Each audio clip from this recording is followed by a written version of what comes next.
Finally, on August 20th, we've been awaiting a long time, and Black Myth Wukong is now live. A month later, I'm sure you all have a pretty good grasp of the story in Black Myth, and maybe you have been developed your own take on what the black in the Black Myth means.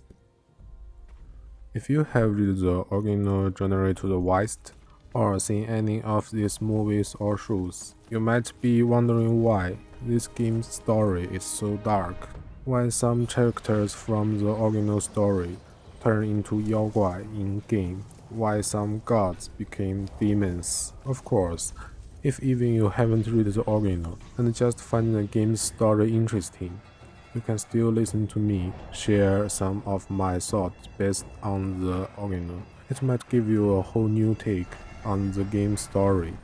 Now, welcome to my channel.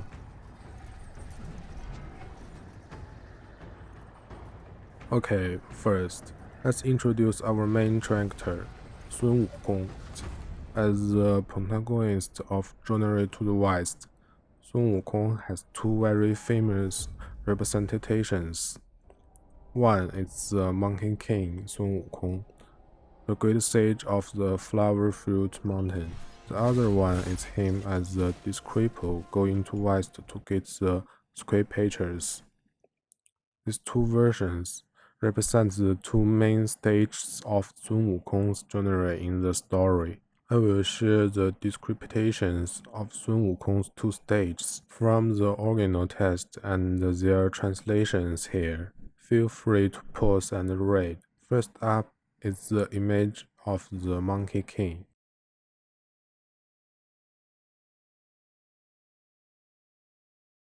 Next is the image of the Sun Wukong as the disciple. No matter what form he takes, Sun Wukong represents a hero who isn't afraid of power, fights for what's right, and breaks down social barriers. 人我保住了，金我取到了，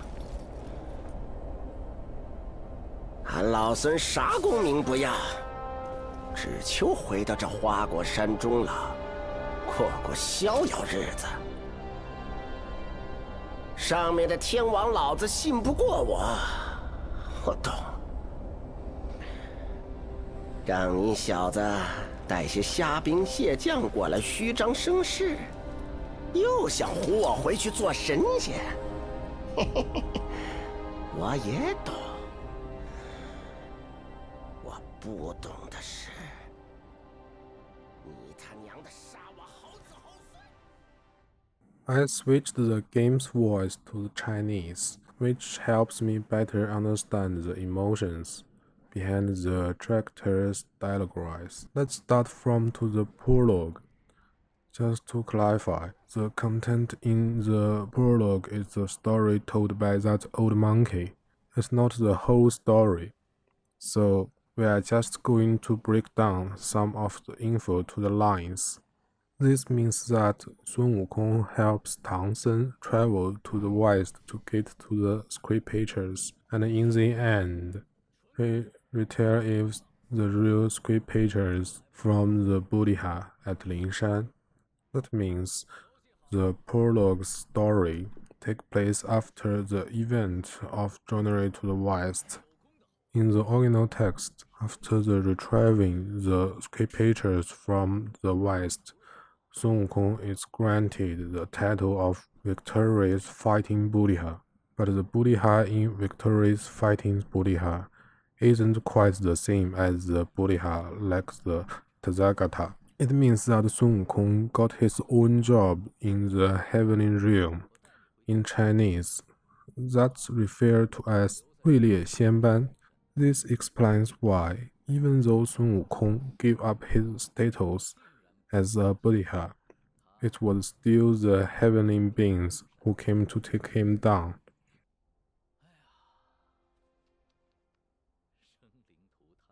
Let me give you a quick rundown on Erlang Shen.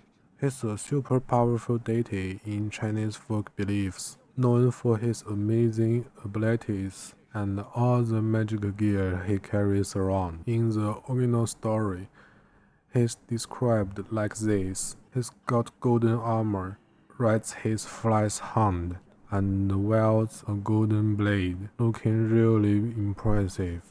最会扯淡，最能逗老孙开心。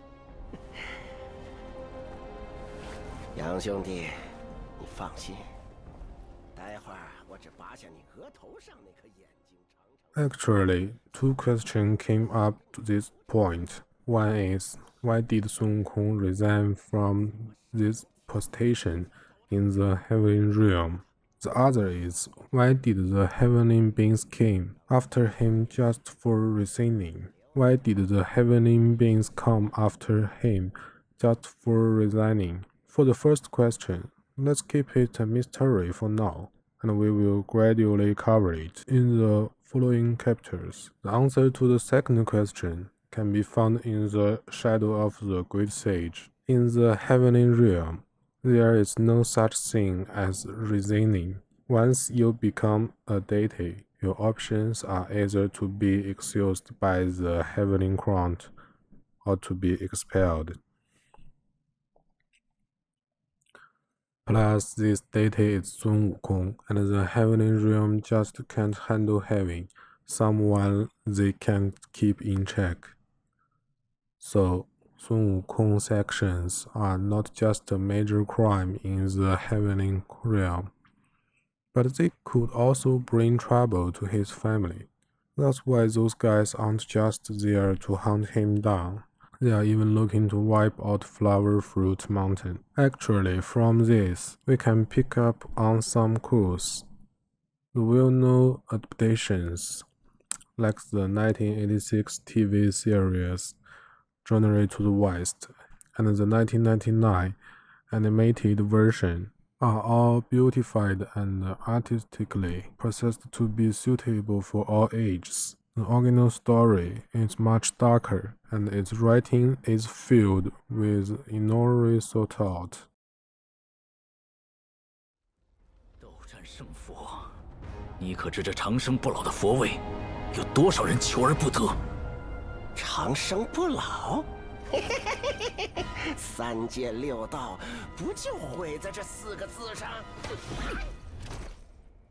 Immortality has always been a key theme in Journey to the West.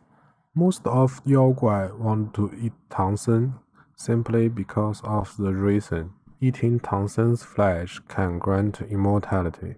For example, the elixir from Taishan Laojun, the peaches from the peach banquet, and the Ginxin fruit from the Zhengyuanzi all have the effect of extending life and promoting longevity. Let's drop a hint here. A lot of storylines in this game are also centered around the idea of the immortality.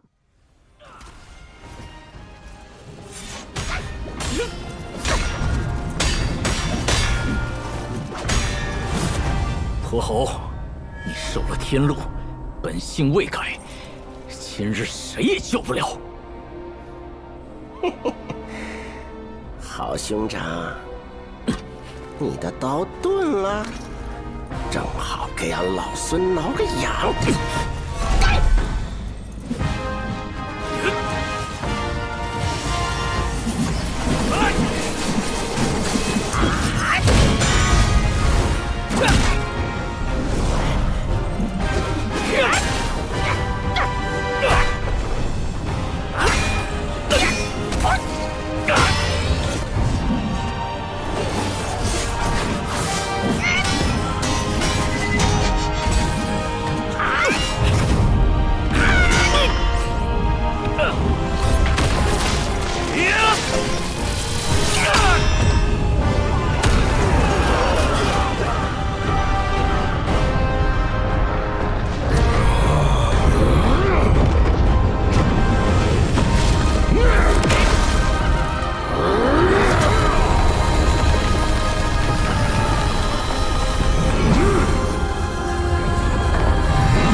无一刃。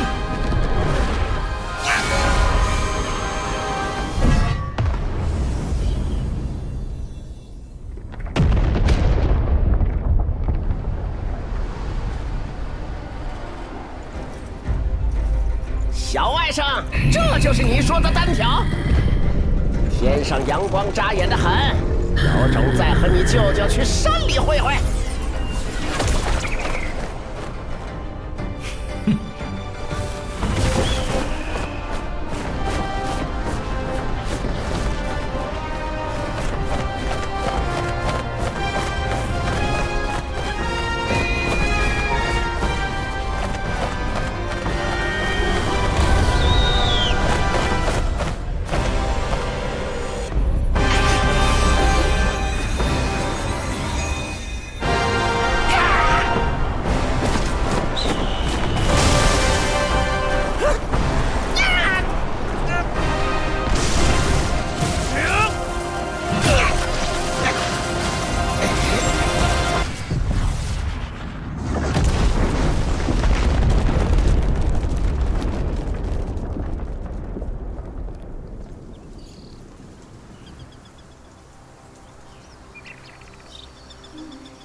这便是孙悟空的最后一个故事。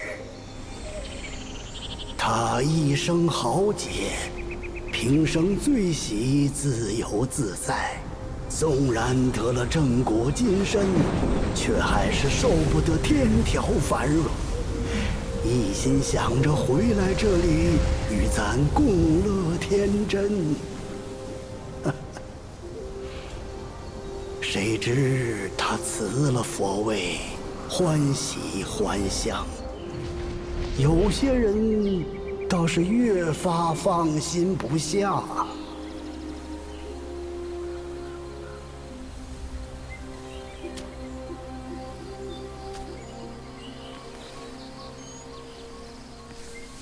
唉，这块石头啊，在山里出了不知多少世界。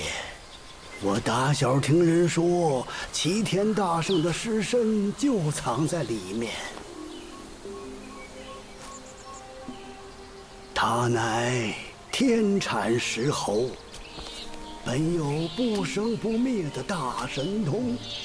纵然不幸身死，但神魂没有完全消散，而是化为了6件灵物，各自逃遁，隐匿世间。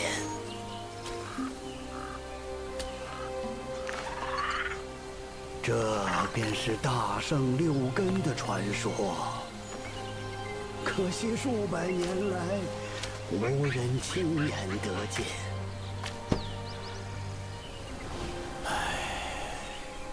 我老了，走不完这四周茫茫之地。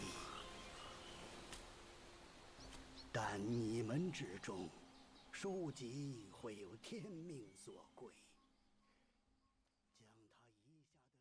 In the final scenes of the animation, where Sun Wukong is defeated, Jing Gu suddenly appears, which also brings the main storyline of the game into action.